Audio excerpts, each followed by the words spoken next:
And so, you know, they were sort of picking them up as they went out, and you could see the way they travelled. And these have travelled as surface currents.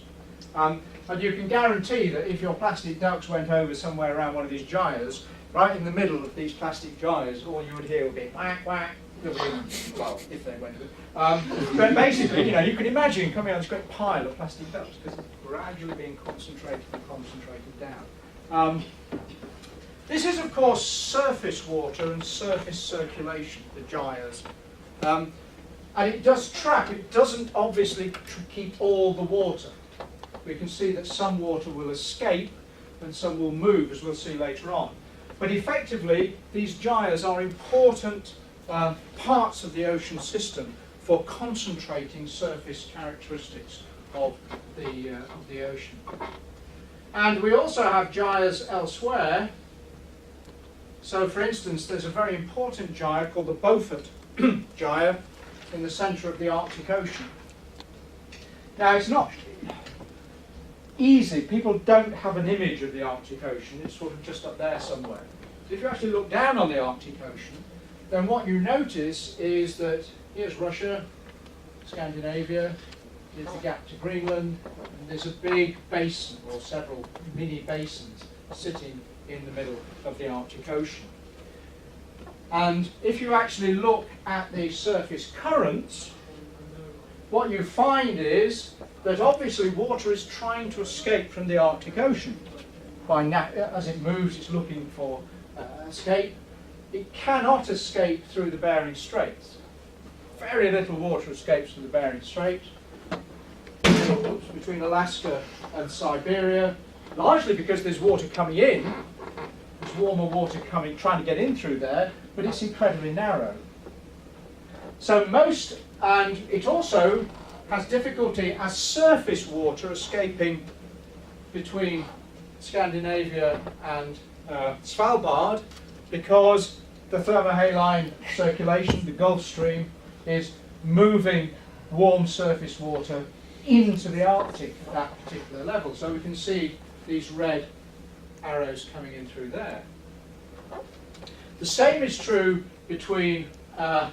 partially true between Iceland and Greenland, in that there is the East Greenland current that comes down here, hits the Erminger current, which is an offshoot of the North Atlantic drift of the Gulf Stream, and a bit escapes this way and this way, but it's sort of limited, and there's not much space. So most of the water that escapes the Arctic comes down between Greenland and Baffin and Canada. And really that's the only escape route for Arctic Ocean water into the Atlantic. How do we know this? Well, we can measure it, and we are in fact measuring it. I said we. Scientists are beginning to measure it now by looking at buoys and putting buoys in to track conditions at different depths, and also to see where they move. And these are tracks of buoys and the way they're moving. These were released in various places. You can see the X's at one end where they've been released, and they're tracked as they go through to see what's happening. You know, very few buoys. How do we know about Arctic gyres in the past? Two ways.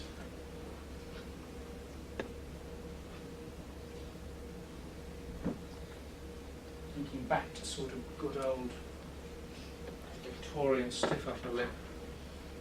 Do it for the Empire chaps.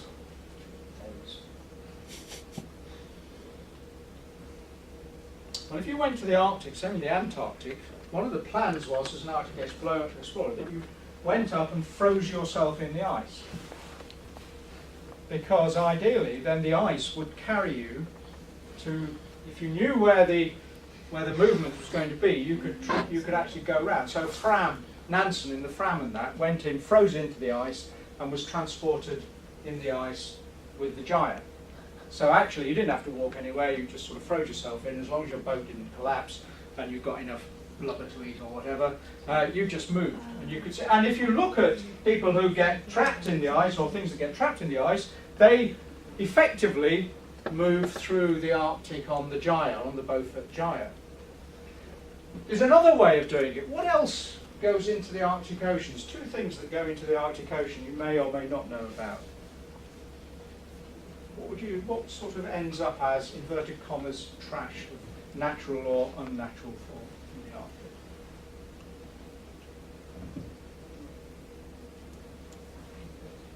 Let's have a look. Let's go back to the Arctic Ocean.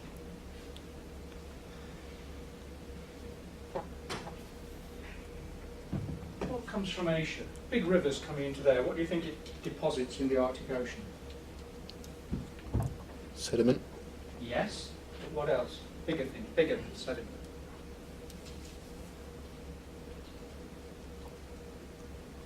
We don't know. Right. Trees. This tiger, forest tiger, then tundra. Trees get into the system also from northern Canada. You know, they fall down, they're in the trees, they're carried out into the Arctic Ocean. They then move in the gyre around the Arctic Ocean before being expelled from the Arctic Ocean. So, for instance, if you go along the coasts here, a bit northern Scandinavia, especially in northern Iceland in particular, especially in the past, you will find huge great trunks of trees which have travelled round the Arctic and then come out and been deposited.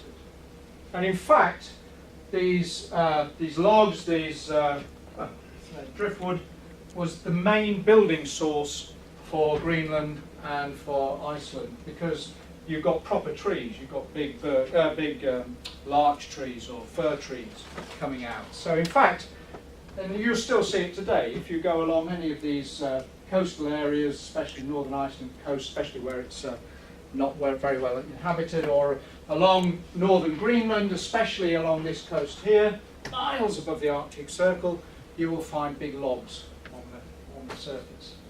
And we know that they've been transported around. We know how many years, roughly you can estimate how long it's taken for these things to come out of the Ob and the inner side, get into the Beaufort Gyre, and eventually be expelled from the Arctic system.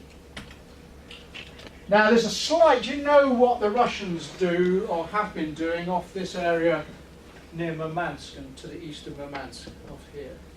What do you know about what happens there and what happened there a few years ago, several years ago now? Big accident there. Submarine. What was it called? I can't remember now. I can't remember his name. Effectively, the Russian naval nuclear dump for nuclear submarines is there. It's off this peninsula here, up in here.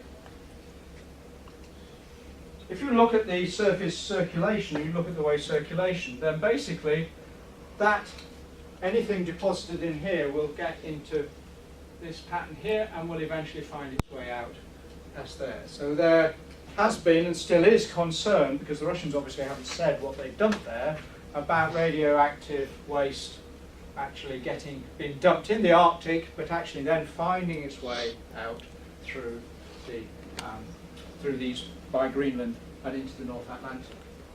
And we know that that can happen because that is the circulation pattern that you see around the Arctic Gyre, around the Beaufort Gyre and the Transpolar Drift. So these gyres and these surface currents are very important for understanding the whole way in which energy, I mean, more important is energy is transferred, but it's also the fact that, you know, we know that if you put anything in there, it will be transferred out. So we can identify these happening. And we're beginning now to try and plot, we're trying to plot the actual currents and the movements of water mass, but also attempting to look at the freshwater against the saltwater content.